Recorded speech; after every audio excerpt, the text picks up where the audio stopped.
Welcome to Saim academy. প্রিয় চাকরি প্রত্যাশী বন্ধুরা, আশা করি আপনারা ভালো আছেন। আজকে আমরা বিভিন্ন প্রতিযোগিতাপূর্ণ পরীক্ষায় আসা কিছু ইংরেজি প্রশ্ন নিয়ে আলোচনা করব। তো সময় নষ্ট না করে চলুন শুরু করি।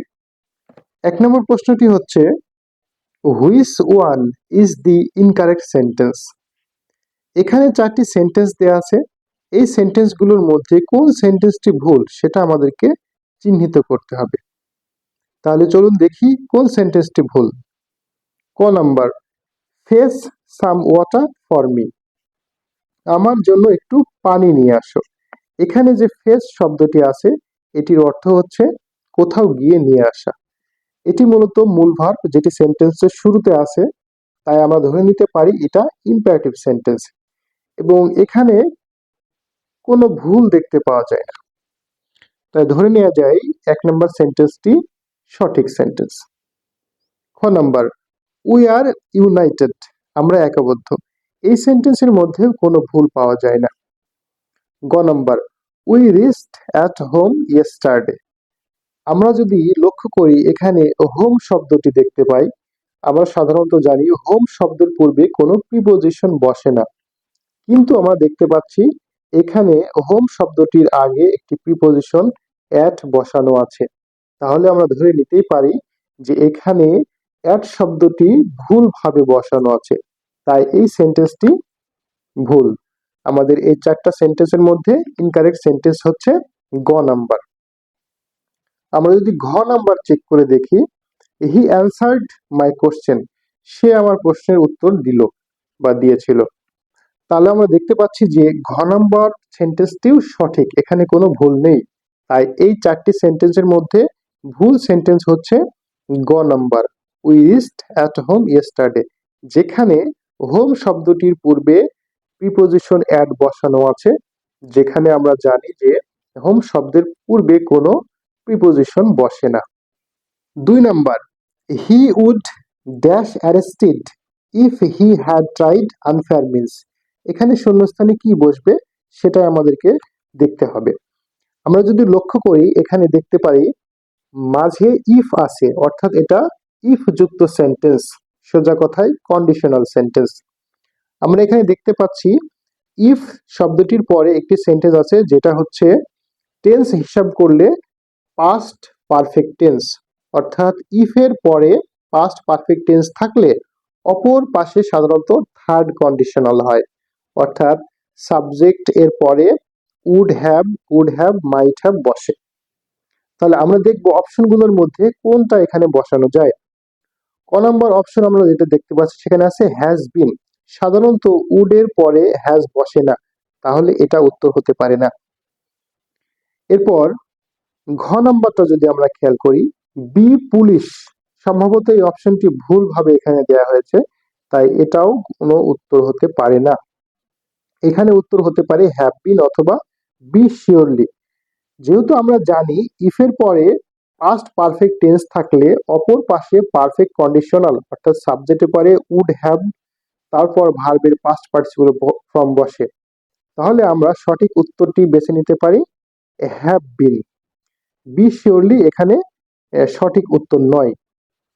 তবে এখানে প্রশ্ন থাকতে পারে যে সাবজেক্টের পরে উড হ্যাভ, এরপরে ভার্বের 3 নম্বর রূপ বা ভার্বের পাস্ট পার্টিসিপল ফর্ম তো অ্যারেস্টেড দেয়া আছে, তাহলে এখানে অতিরিক্ত বিন কেন বসানো হয়েছে?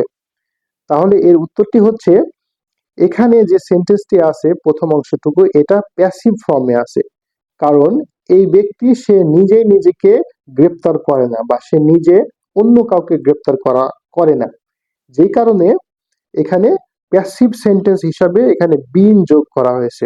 আমরা যদি অর্থ করি, যদি সে অসৎ উপায় অবলম্বন করত তাকে গ্রেপ্তার করা হতো, তাহলে সে কিন্তু অন্য কাউকে গ্রেপ্তার করতো না, তাকেই বরং গ্রেপ্তার করা হতো। এই জন্য এই সেন্টেন্সটি হচ্ছে একটি প্যাসিভ সেন্টেন্স, অর্থাৎ এই গ্রেপ্তার করার কাজটি কিন্তু এই সাবজেক্ট করে না, যে কারণে এটি প্যাসিভ। এই জন্য উড হ্যাভ এর পরে অতিরিক্ত বিন যোগ করা হয়েছে। 3 number, walking is good for health. এই বাক্যে ওয়াকিং শব্দটি কি? সেটা কি জিরান্ট, নাউন, নাকি ভার্ব, নাকি অ্যাডভার্ব? সেটাই আমাদেরকে খুঁজে বের করতে হবে। আমরা সেন্টেন্সটির দিকে যদি খেয়াল করি দেখতে পাই যে ওয়াকিং এখানে সাবজেক্ট হিসেবে বসে আছে এবং এরপরে ভার্ব ইজ। তাহলে নিশ্চয়ই এই ওয়াকিং ভার্ব হবে না, কারণ ভার্ব কোনো সেন্টেন্সের সাবজেক্ট হতে পারে না, আবার কোনো অ্যাডভার্বও সাবজেক্ট হতে পারে না। তাহলে এখানে হতে পারে জিরান্ট অথবা নাউন। আমরা এখানে দেখতে পাচ্ছি যে ওয়াক এই ভার্বের সাথে আইএনজি করা। ভার্বের সাথে আইএনজি করলে সাধারণত সেটা যদি সাবজেক্ট হয় তাহলে সেটা জিরান্ট হয়। আবার জিরান্ট একই সাথে নাউন ও ভার্বের কাজ করে। তাই এখানে এই যে জিরান্ট ও নাউন এই দুইটা অপশনের মধ্যে সঠিক উত্তর হলো জিরান্ট। সোজা কথায় ওয়াকিং এখানে জিরান্ট হিসেবে ব্যবহৃত হয়েছে। এখন প্রশ্ন হতে পারে যে এটা তো নাউন হয়, ওয়াকিং নাউন হিসেবে তো ব্যবহৃত হতে পারে, কিন্তু আমরা যদি এই নাউনকে উত্তর হিসেবে বেছে নিই তাহলে একটু ভুল হয়। সেটা কেমন? যে এই ওয়াকিং এটা হলো জিরান্ট, এই জিরান্টের মধ্যে ভার্ব ও নাউন একই সাথে আছে, কেননা জিরান্ট নাউন ও ভার্বের কাজ করে। তাই আমি যদি বলি যে এটা শুধুমাত্র নাউন তাহলে ভুল, কারণ কি এটা হচ্ছে জিরান্ট যেটা ভার্ব ও নাউনের কাজ করছে এবং এই সেন্টেন্সে এখানে সাবজেক্ট হিসেবে বসছে, তাই সঠিক উত্তর হবে gerund. 4 number, please write to me at the above address. এই সেন্টেন্সটিতে অ্যাভাব শব্দটি কোন পার্টস অফ স্পিচ সেটাই আমাদেরকে খুঁজে বের করতে হবে। তাহলে আমরা যদি এই সেন্টেন্সের দিকে খেয়াল করি, শেষের দিকে দি অ্যাবাভ অ্যাড্রেস, আমরা সাধারণত জানি আর্টিকেলের পরে যদি দুইটা শব্দ থাকে একদম শেষেরটা হবে কি নাউন, এবং নাউনের আগে যেটা থাকে সেটা হলো অ্যাডজেক্টিভ। আবার আমরা যদি খেয়াল করি এখানে নাউন হচ্ছে অ্যাড্রেস, এই অ্যাড্রেসের পূর্বে এই অ্যাভাব শব্দটি এই শব্দের পূর্বে বসে এই নাউন সম্পর্কে অতিরিক্ত তথ্য দেয় বা নাউনকে মডিফাই করে। এই জন্য নাউনকে যে মডিফাই করে বা নাউন সম্পর্কে অতিরিক্ত তথ্য দেয় সে হয়ে যায় অ্যাডজেক্টিভ। তাহলে এই সেন্টেন্সে অ্যাভাব শব্দটি একটি অ্যাডজেক্টিভ হিসাবে ব্যবহৃত হয়েছে, কারণ এই শব্দটি তার পরবর্তী নাউনকে অতিরিক্ত তথ্য দিয়ে মডিফাই করে। তাই এই সেন্টেন্সে অ্যাভাব হচ্ছে অ্যাডজেক্টিভ। সঠিক উত্তর হবে C. 5 number, in which sentence is the word past use as a preposition. নিচে 4টি সেন্টেন্স দেওয়া আছে, এই সেন্টেন্সের মধ্যে কোন সেন্টেন্সে এই পাস্ট শব্দটি প্রিপোজিশন হিসেবে ব্যবহৃত হয়েছে?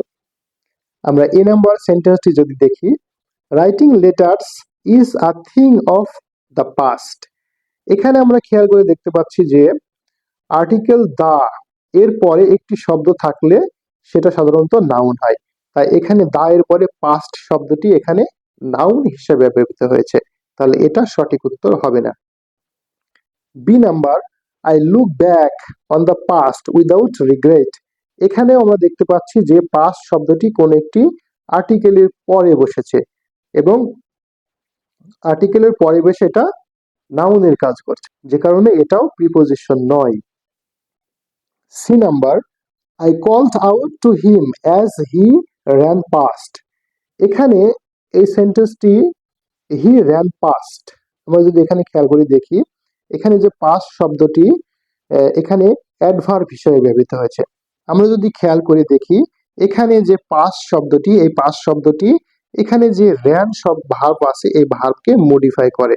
সাধারণত আমরা জানি যে ভার্বকে মডিফাই করলে সেটা সাধারণত অ্যাডভার্ব হয়, এখানে পাস্ট শব্দটি অ্যাডভার্ব হিসেবে ব্যবহৃত হয়েছে, তাই এটাও প্রিপোজিশন নয়। যেহেতু 3টা উত্তর নয় তাহলে নিঃসন্দেহে 4 নম্বর বা ডি নম্বরটি উত্তর হবে। Tania was a wonderful singer but she is past her prime. Tania এক বিস্ময়কর গায়িকা ছিল কিন্তু সে তার সেই প্রাইম সময়টা পেরিয়ে গেছে। এখানে আমরা যে পাস্ট শব্দটি দেখতে পাই এখানে একটি প্রিপোজিশনের কাজ করে, এখানে ধরে নেওয়া যায় যে একটা অফের কাজ করে, যে she is off her prime, সে খুব ভালো গায়িকা ছিল একসময় কিন্তু সে তার প্রাইম সময়টা অতিক্রম করে চলে গেছে। তাহলে এইখানে পাস্ট শব্দটি একটি প্রিপোজিশনের মতো কাজ করে, তাই ধরে নেওয়া যায় যে এই 4টা সেন্টেন্সের মধ্যে এখানে পাস্ট শব্দটি এই সেন্টেন্সেই শুধুমাত্র প্রিপোজিশন হিসেবে ব্যবহৃত হয়েছে। তো প্রিয় বন্ধুরা, আজকে এই পর্যন্তই। কোনো বিষয়ে যদি আপনার পরামর্শ থাকে অবশ্যই জানাবেন, আমরা পরবর্তীতে আরেকটি লেসন নিয়ে আপনাদের মাঝে হাজির হব। ততক্ষণ পর্যন্ত ভালো থাকবেন। আল্লাহ হাফেজ।